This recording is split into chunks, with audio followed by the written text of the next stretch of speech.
ఇది రామ భక్త హనుమయ్య సన్నిధి కొలిచే భక్తులకెల్లా ఇదియే పెన్నిది ఓ రామ భక్త హనుమయ్య సన్నిధి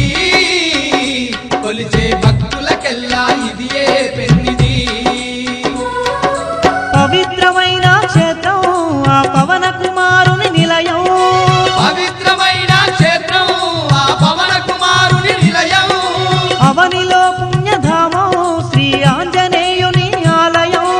అవనిలో పుణ్యధామం శ్రీ ఆంజనేయుని ఆలయం ఇది దీన జనులను ఆదరించే క్షేత్రం దివ్య సుందరుడైన మారుతి మందిరం ఓ రామ భక్త హనుమయ్య సన్నిధి కొలిచే భక్తులకెల్లా ఇదియే పెన్నిది